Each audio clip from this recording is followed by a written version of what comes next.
สวัสดีคุณจังบาลี่ด้วยครับสวัสดีครับสวัสดีท่านผู้ชมด้วยนะครับสวัสดีทุกคนวันนี้ผมอยู่กับสุดยอดตำนานของมือกีตาร์เมืองไทยท่านหนึ่งเนี่ยแหละครับที่เป็นผู้บุกเบิก คุณจังบาลี่เป็นมือกีตาร์รุ่นบุกเบิกของพี่ปู่พงศิษฐ์ right you have to play with พี่ปู่พงศิษฐ์คัมภีร์ yes I played with him for many years okay we played together พี่หงาคาราวานพี่หงา yeah okay. He's my first friend in Thailand yeah okay maybe let's talk together about can you show me about your music background my music background okay I was born in San Francisco actually close to the I was close to the Golden Gate Bridge.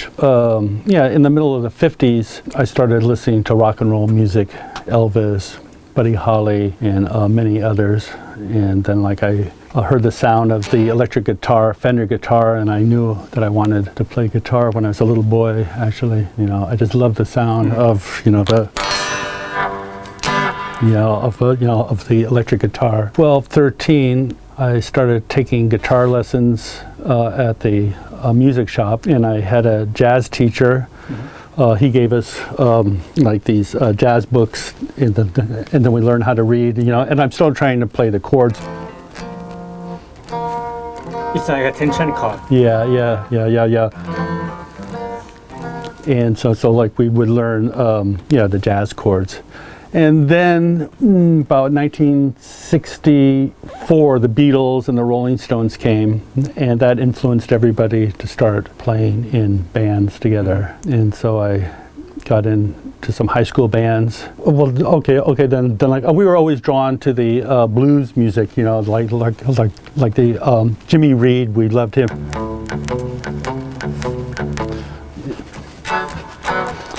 And so we would be playing like animal songs, some of the Beatles songs, Stone songs. Not a low English. Yeah. From British. Yeah. So the British bands kind of reintroduced blues and old rock and roll again, and so that influenced everybody. And then about 1965, 66, our garage band was taking guitar lessons in Palo Alto from the guitar player of the Grateful Dead, Jerry Garcia. Yeah, and so we learned a lot of the Stones licks from Jerry Garcia, and then we were 21, and we were able to go into bars, and we started playing in bars. A few years later, I met a boogie woogie piano player, and we started playing together, and then we were playing in tourist areas, and then we were playing dance halls, on the West Coast there. So that's my background. Playing, like how I start off from a boy until I started working, as a job. And then we were playing 5-6 times a week too. So we were working a lot in California there. You mentioned to the Jerry Garcia. Yeah. What is the most important thing that you learned from Jerry Garcia? Okay, like with Jerry Garcia, I learned how to,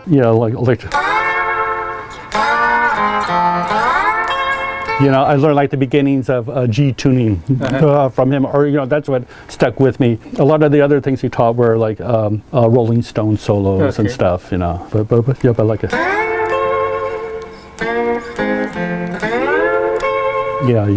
That's the one thing that really stuck with me. Like until this day. Then and now. Yeah. Okay, next question about who is your guitarist inspiration for you? So many. Okay. As a boy, and there was a TV show, and they had a rock and roll band with Ricky Nelson, and the guitar player was James Burton. James Burton. Yeah, and then I later met James when he was with a country band touring California. I later got to drink beer with him. And so I guess James Burton was like an early influence. Please tell me about the way you practice guitar in your childhood. Okay, then my guitar teacher gave us a couple pages to learn every week, so we had to learn the chords and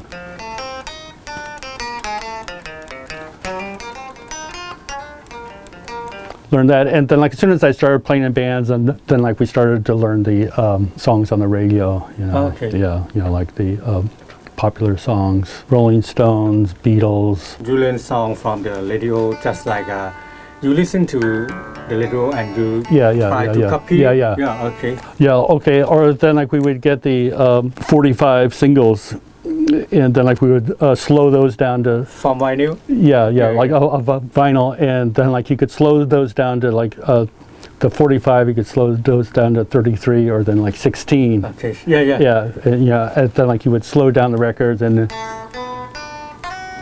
and then like we'll pick it out the parts from the slow down records. You can do that. Yeah. The big problem about the vinyl when you turn it down is the key will change. Yeah.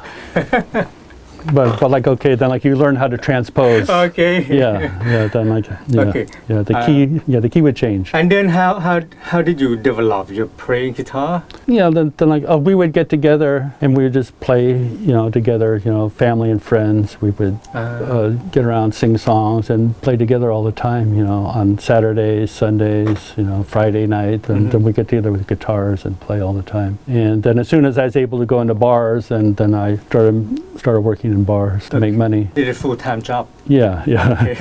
I heard something about you. You have some chance to learn the music lesson from Willie Dixon. Well, and his band would go on tour, and like he would come to town, and we would go to his hotel room to pick up songs from him. He would sing into our tape machine. He would sing the melody, then he would sing the lines, like.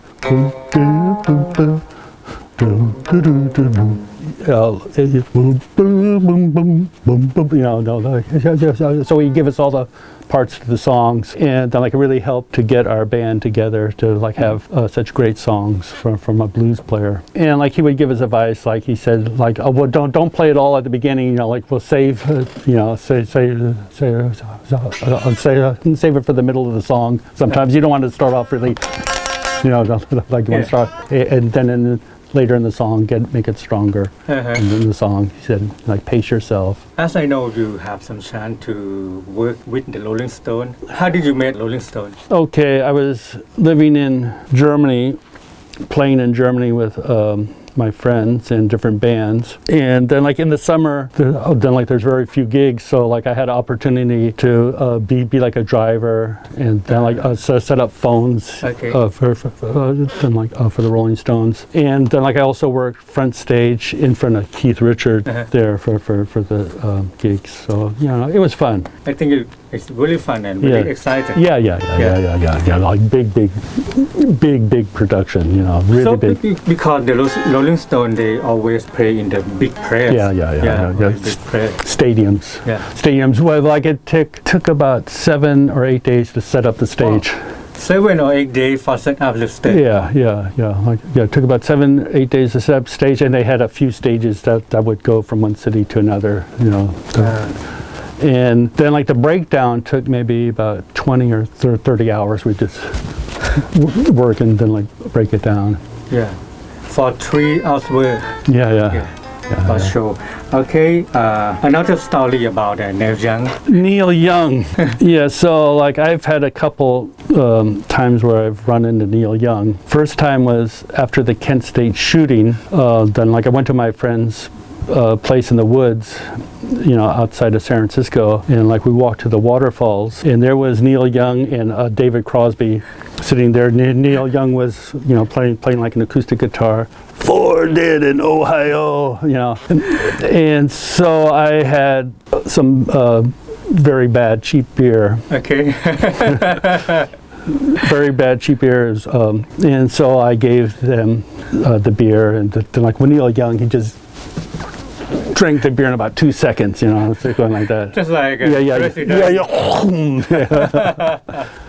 that was the first time I ran into Neil, and then like when Neil later moved into a ranch in the area, and then like he would come to bars and then he'd get totally drunk and, hey girls, About 5 years later, we were working on the coast there at a dance hall, and we were the house band. We were working 4 nights a week, and Neil Young and Crazy Horse came in to do a sound check gig. They came in and got everything ready, and they and then like we didn't know about it, we didn't know. Then like we found out about it like the same day it happened, so we didn't have time to get our equipment. And so Neil Young came in and they played and they stole some of our equipment. So you mean the Neil Young crew? Yeah, like with the Neil Young crew. Neil, like he's at another level, but like the roadies stole some of our gear. And so that upset us, and then we decided to check out Europe. We said, okay, let's leave the States, and then we would be playing tourist bars in San Francisco, and then like all the people from France and Germany goes, oh, you guys should come to Europe. Then what the people will love you there. So okay, we were angry about our equipment getting stolen, so we took a bus across America, San Francisco to New York, got on a plane to Iceland, and then to Europe, and we went to Amsterdam. And I think within just a few days we had gigs all over the city. Then we had gigs all over the city, and that was a great experience, a great city, nice people, good food. It was a nice time. And then from there we got booked into London, England, and there we did gigs with these punk bands like the Stranglers. Punk band. Like these punk bands. I go, what's going on in this city? And we played some nice places. We played a few gigs a day in London. But the one thing I didn't like about London, the food was terrible. So I never wanted to go back there. The food was so bad that I never wanted to go back there. Okay. At those times, how did you find music job? We would just go, and then we'd go in, and then we would audition. Okay, a lot of places, then we just go in and audition. Some places we got a booking agent. Okay. Yeah. Okay. Then we got a booking agent to go to England. But we would just walk into a club and we'd start doing the swing boogie woogie, and then okay. Then you guys want to play every Friday night or something. At those times, boogie woogie and swing and rock and roll is really popular. Yeah. Okay. Let's move to, as we know, you come to Thailand. Yeah. Why did you decide to stay in Thailand? Yeah. Okay. I came to Thailand. I was in Europe, and then I was working a lot in Switzerland. Then Zurich. It was like a mafia club, and they, and they gave us good money. We had a house. And then we made an album there. And so there was a break, in the summertime there's always a break in Europe because everybody goes to the sea. So in Northern Europe it's dead. So I was thinking, okay, I want to go somewhere. I don't want to go to Greece. I don't want to go to France. I don't like France. And then I looked in the newspaper, he said, okay, flight to Bangkok. I go, that sounds pretty interesting. So I took the plane to what was it? It was it was the planes that used to bring the workers to the Middle East. So I went to the Middle East, and then I met all these Thai people that were going back to Bangkok, and they were talking to me, and we were eating and talking together. Then I got to Bangkok, and then I took the train to Chiang Mai, and I go, okay, it's really nice here, and then I went to some clubs. I started playing music with the people, and everybody was really nice. Just like you go to the club and jam? Yeah, jam. And I go, okay, I really like Chiang Mai. So I went back to Europe, kept working. I was working in really good bands with blues bands, backing people up. Well, then we opened up for Fats Domino, and then doing TV shows for country shows, blues shows. So there was a lot to do in Europe. But then, what was it? The Chernobyl in Russia. With the Chernobyl radioactive cloud hit where I was really hard. So you mean the cloud is covered in Europe? It didn't cover all of Europe, but it hit where I was. If you look at the maps, then my area was a red zone. Oh, okay. Yeah, then some areas weren't so bad, but I was in a red zone, and so I was, I got really upset. I started drinking a lot, and then about a year later, I go, okay, I'm getting out of Europe, and so I bought a couple Fender guitars. Thailand, I thought, okay, I'll stay here for a few months. And then I went up to Chiang Mai. A week or so, I went to a club called the Old West, and then like I got a job like that with the country band. We played 8 to 10, I guess, we played 8 to 10 every night. And then I got jobs after that, so I'd be playing maybe 2 or 3 jobs a day. At those time, how did you feel about the Thai music scene? The Thai music. Which year that you come back to Thai again, and then you got a job? It was really great, Then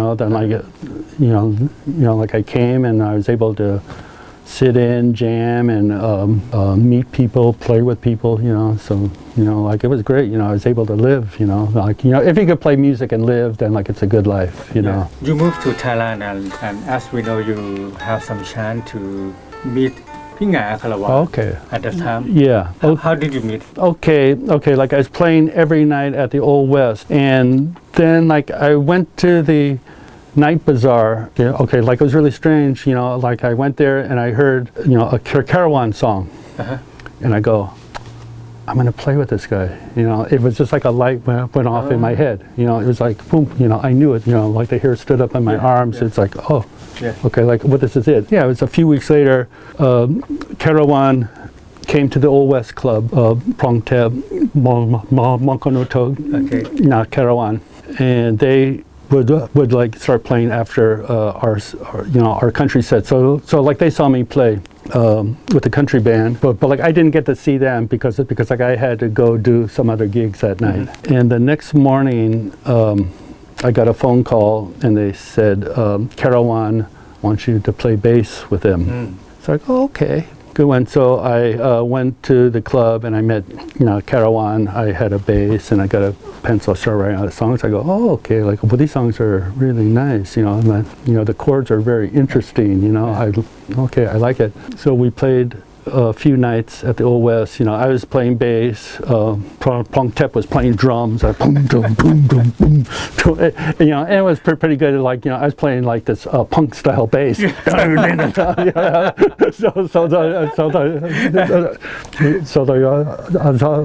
was a lot of fun. There was a French guitar player called Terry Monkonotok in Carawan. It was really fun. And then they invited us to go to Payao and I think Praia. It's not. Yeah. So I went on a little tour of the north with them. And then I rode in the car to Payao with the French guy, and in the back seat was the stage boy, and the stage boy was Pongsit Kampi. At the time, he is the stage boy. He was the stage boy. I didn't know who he was. I didn't know he was a singer. Okay. And then he was in the back seat. And then I was in the front seat with the French guy, and we're just talking. Okay. And then we went there and had fun. Then Carawan. Back to Bangkok and I stayed in Chiang Mai. You have some chance to play with Nga at those time, and then you turn to play with people. How did you play with people? Okay, I guess a few weeks later, Lot, the manager of the Old West, took me and Tuk Chiang Mai down to. So you mean Tuk? Yeah. Okay. Yeah, then he took us to Bangkok. To play with Carawan, and then we stayed. With Duke and me, we stayed at a short-time hotel together. A funny, crazy stuff. So we did the gig, and then after the gig at the Wat, it was a Wat gig. It was the first time I played in Bangkok, and then after the gig, we went to Lam Morrison's club. It was on in Bangkok. Yeah, saxophone pub. No. Maybe lock pub. It was a different club. It was on the way to the airport. So we went to Lam Morrison's club, and that was the first time I heard Boo Pongsit sing. I go, oh man, this guy has some pipes. This guy is a great singer. And then we went back to Chiang Mai. Again. Yeah, with Duke and me, we went back to Chiang Mai, and just a few weeks later again, Pina and Dang Carawan came to Chiang Mai to pick me up. At that same day, I did a music video with Kun Kitty Kun. Yeah. What was it? Sutter's Mill. Yeah. So at the time, he is always play the cover Yeah. this country Yeah. songs. So like I did the video with him, and the next day I went to Bangkok, and I'm still here. I got stuck in Bangkok. Yeah. So I came to Bangkok. Then I did some recording with Carawan, and then I would go around the music scene. Pongset was playing at the Blue Moon. T-Bone was playing at the Blue Moon. So I'd go to the Blue Moon and just jam with the bands all night long. The music would go till 4 or 5 in the morning. Great times. After that, I went back to Europe to play at a rodeo for a while, for like a few months. I got back to Thailand, and then Boo's second album hit, Suesipetua, right? Suesipetua. Yeah. The second album. Yeah.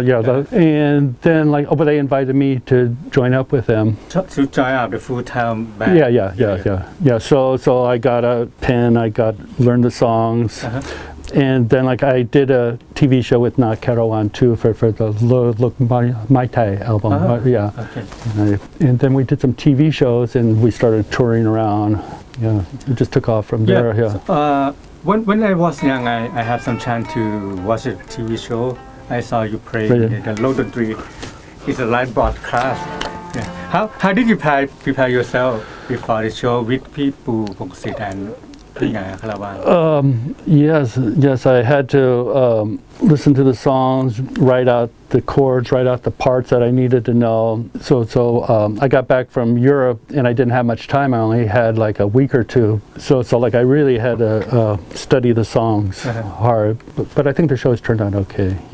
I think the shows turned out okay. But like I really worked hard.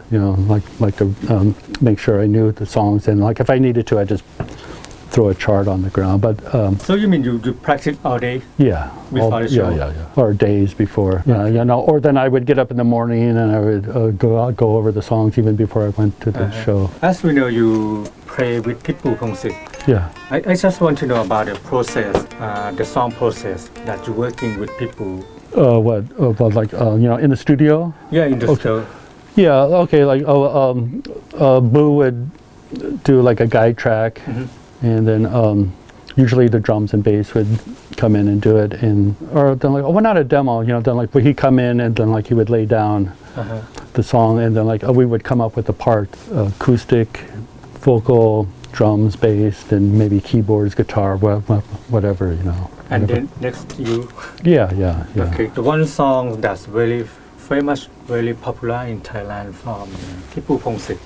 It's like a มือปืน Okay. Yeah. I have some chance to. Oh wow. Yeah. You play this part. How did you create this part? Okay, like I thought of the blues player Freddie King. Yeah. Yeah, and I studied a lot of Freddie King, and then like I thought, okay, like I'll put in some Freddie in there. How many solo takes that you play on these songs? Can you remember? I don't think that many. I don't think that many because I like as soon as I had the intro, then I just. Okay. Yeah. Just like an improvisation. Yeah. Oh, okay. Yeah. I forget. Yeah. I forget what key it was. In D minor. Yeah. In D minor. Yeah. Yeah. Some. Yeah. So you play like it's like a triad. Yeah. Yeah. Like, but normally, I don't really know any scales. Really? Well, okay, I know. The Pentatonic Scale, but like, I play around the chords. Okay. Yeah. As you play มือปืน just like you play on the E minor position. Yeah. But what happened about this? Okay.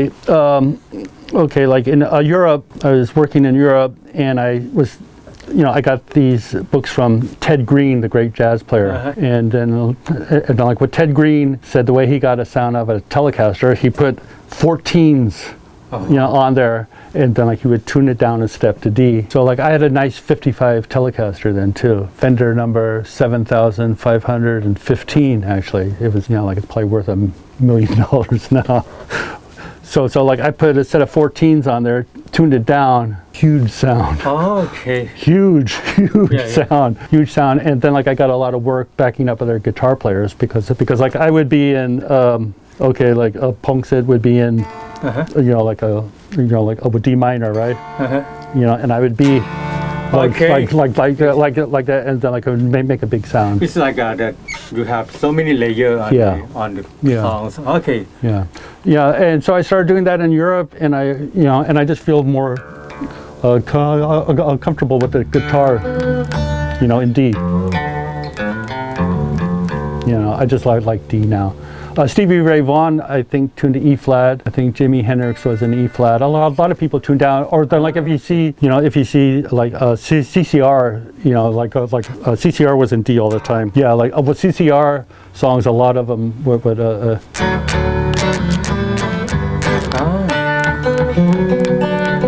But like okay, the song's actually in D, but like what John Fogerty.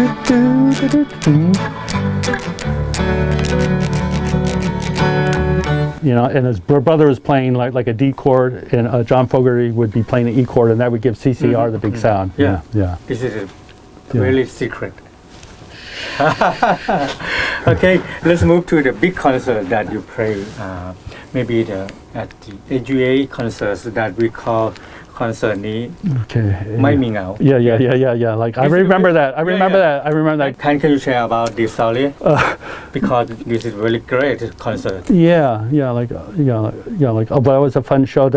That was one of the first live albums I did with Boo. Okay. Like I'll be honest. I didn't sleep that night. I stayed awake all night. That's why the sound from the guitar sound from you is really good. Yeah. Like I didn't sleep all night. Yeah. Like I didn't sleep that night. Really? Because you drank all night? No. Something else. Something else. Okay. Because you're really excited about the concert. Okay. Yeah. Something else. Okay. Something else. Okay. But like I didn't sleep. Okay. I didn't sleep the whole night. I got up in the morning, I went and did sound check, and I was fine. Okay.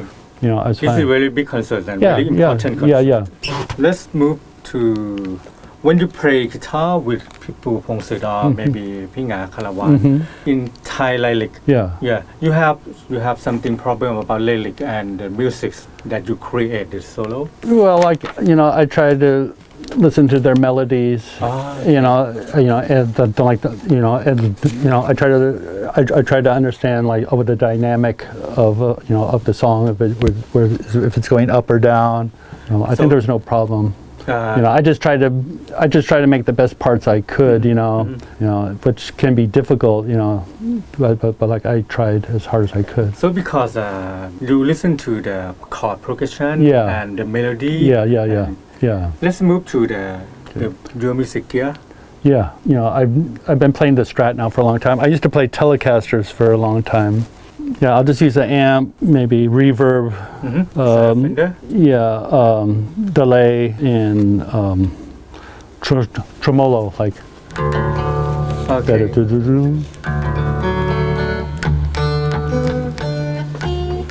Yeah, like the tremolo sound I'll put in a lot. I'll use a tube screamer. Yeah. Ibanez. Yeah. But like I put a super switch now on here, and I have the pickups in series.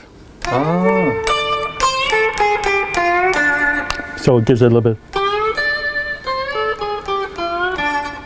But if I want to, like you boot. Yeah. Drive, pick up here for the Telecaster sound. And this is series here. Okay. Maybe can you show me for the next position? Okay. Yeah, bridge, which is it's like, and that's a Texas special.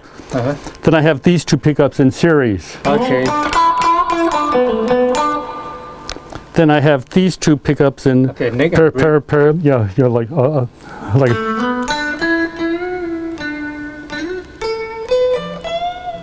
It's pretty sweet, these two, and then like I have these two in series. Okay.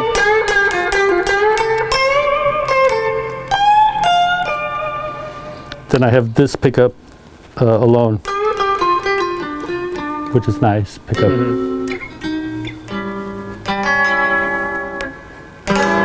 So like you get a so like now I don't even use the distortion device. I'll just go, if I need to take a solo, I just go like that and it's a lot. And I like these two pickups together, which you don't get on it. It's sweet. Yeah.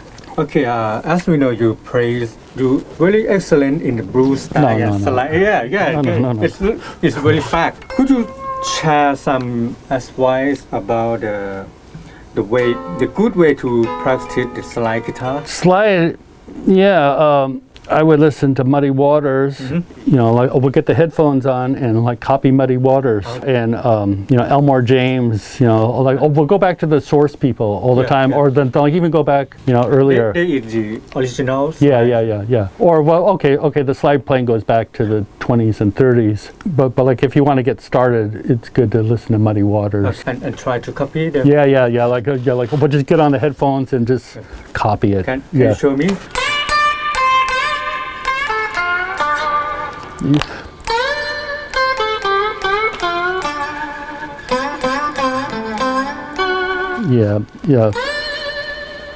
Yeah.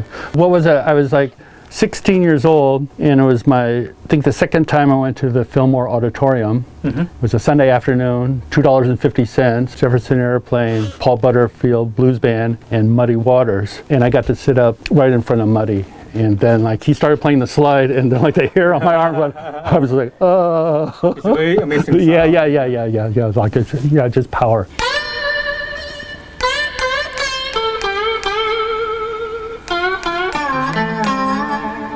Yeah, but like okay, I haven't practiced slide in a long time though. I saw your guitar action is really high because you have to play the slide. Or I just like it high because it gives you better sound. Okay. A bigger tone and and it's easier to bend. Okay. Yeah. For like me, I get better tone. I can't really play with thin strings or low action, because like I used to play with 14s, and then my hands are like big muscles, really. The guitar really high action is really hard to play. Normally for me, because we have the small hand. Yeah, well, like I have small hands too. Actually, But we have to. But I just like the sound. I go for the tone, and I think for the blues style, you really need to. You need to bend and. Okay. Yeah, so like.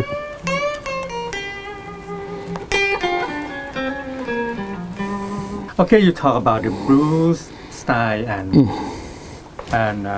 phrasings. How did you create the good phrasing for blues? Yeah, well, like you just want to get in the rhythm of the way you speak. Like okay.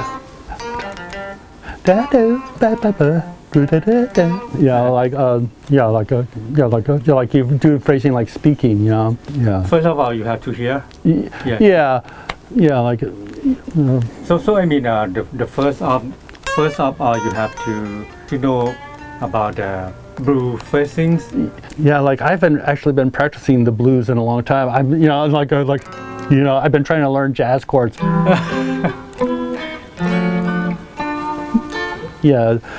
But so like I haven't really been practicing blues that much the last few months.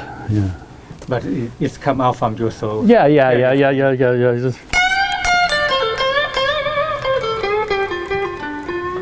I can say about more listen to the blues music. And you will get the blues. Or no.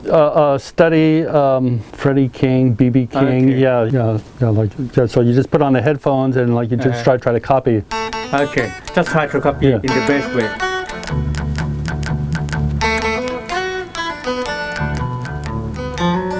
As we know, another thing that you excellent too about the country style. Yeah, country style. Yeah, I was in a pretty popular country band in Germany. We were on TV. We did country festivals. You know, then like we got that gig in Switzerland. That like the where like we had our own house, and you know, then like with the mafia there. Everywhere is a mafia, you know. So yeah, I had a very good band leader who was very strict. He was from Dallas, Texas, and he knew country music. Can you give me some advice about the way to practice the country music? Yeah, well, you got to know the Pentatonic Scale. Okay, like that's one of the scales I do know. Yeah.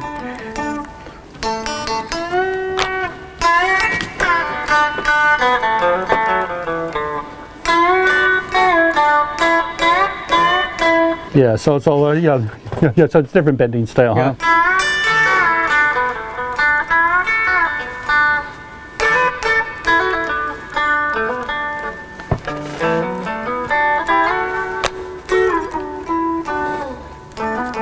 Yeah, so it's more the pentatonic scale, I guess, huh? But like if you listen to a lot of like a lot of the old records in America, like the like the country players are also jazz players, very very good jazz players. You have some chance to travel maybe so many countries around the world. In your opinion, how is different about the Thai musician and others? Yeah, I think people that play music are like the same people, you know. It's like the it's like a like it's the same mentality. It's like a brotherhood, you know. If you could go to anywhere in the world, if you play music, you could always meet the musicians, and like the musicians, you know, like I think people that play music are the same everywhere around the world. Especially the people that play to make a living, you know. Then like it's like a brotherhood, you know. It's it's the same, you know. They're all the same, you know. It's like a big world family, you know. Okay, that's a good thing. Yeah. Okay, I have the same question about you tour with Pinga and Pipu Pongsit. So many gigs all around Thailand. Yeah, everywhere, every province. Okay. Every province, and I've gigged in every province of Thailand. Okay, I have question. What is the funny concert that you travel with them? The funniest concert was one we didn't actually do. We were then like we got the day right, so we went to Jangat Loi. Okay, then like it was the right day, but it was the wrong month. so we drove from Bangkok to Jangat Loi, and then we get there, and then Duncan was looking at us, go, "It's the wrong month. You guys came the wrong month." So we had to drive back to Bangkok. Okay, so like that's a pretty funny non-gig gig that wasn't a gig, and so we had to go back the next month. So because you have so many gigs to play and well, sometimes over the phone things get confused too. Okay. It's really confused. Yeah. So like you know. And same question, what's it a big problem about when you play in the concert when you tour with them? No. Oh, so I mean the press or some equipment or No. nothing. No, we would normally get to a town in the morning, and then we check the sound in the afternoon, and then do the gig, you know. And another thing that you have some chance to play with people in Japan. Yeah. Can you share this story? Oh my God. Yeah. So we went to Japan, and we'd do 2 or 3 gigs a night. We'd maybe start like 1 or 2 in the morning, first gig, and then maybe have another gig 6 in the morning. Then like after the gigs we would go eat breakfast, and then like after eating breakfast we might go shopping, because you know like you're in Japan, you know, so you want to go shopping. So we did that for quite a while, and I didn't sleep. You know, actually the whole time I was in Japan, I was lucky if I slept, you know, just a few hours. So like I got back to the airport, I was like, you know, like, yeah, like I didn't sleep in Japan. Really fun. Yeah. I didn't sleep. Okay. You tour with people and Pinga a lot. Yeah. How did you refresh yourself for playing guitar on the concert? Okay, if I'm on tour, then I would get up in the morning and I just start practicing I get my metronome out, and and then I have a practice routine, pages, and then I would practice as much as I could, just so I could try to play as well as I could for the people, because it was my duty, to be. That is the way you refresh yourself. Yeah. So it's I get you up. prepare yourself always. Yeah. You don't have something about the ball, your feeling about playing guitar. No. Now, okay, then with this COVID thing the last many months, I now have a lot of time, so I'll get up every morning and I'll start practicing guitar just like I'm on tour. Okay. Yeah. Wow, good. Yeah. I have. Okay, I'm trying to learn jazz chords finally. Well, yeah, I've been trying to learn jazz chords since I was 13. So I'm still trying to learn them, and so I'll just practice. Now, if I have a free day, I'll just practice throughout the day, 20 minutes, take a break, then maybe 30 minutes. So I still practice like I'm on tour. Yeah, I think, okay, I'm getting a little bit old now. No. So it's not old. Yeah, a little bit. So I want to practice. So I'm getting okay. Yeah. I'm getting ready. I'm getting ready for my next life. I want to be better. Okay. Yeah, I want to be better. So now I'm practicing a lot now. Yeah. But okay. I couldn't practice for a while because I was walking and I had an accident. I fell and I damaged my wrist pretty badly. But it's coming back now. Okay. Yeah, it's coming back. So now I'm practicing as much as I can. Okay. If I don't practice, I feel bad every day. Yeah. For me, it's like eating food, it's something I have to do. Okay, I'm not playing anywhere, but I have to. Yeah. It's like a musician rule. Yeah. I got to do it. Okay, I have some question about your songs that you record. In your opinion, what is the best song that you want the musician to listen? Oh, I don't know. Okay, what to tell you the truth? It's a very long time ago. Yeah, well, to tell you the truth, I made records in Germany, Switzerland, and in Thailand, and I don't listen to what I did. Okay. Yeah, but okay. I remember I played. Okay. Yeah. Okay. Yeah, I remember the licks.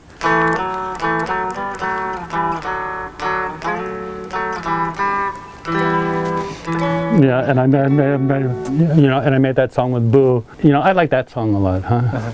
I don't listen to much except if I want to study something. Okay, let's say I want to study the blues, so then I'll listen to some Freddie King, and I'll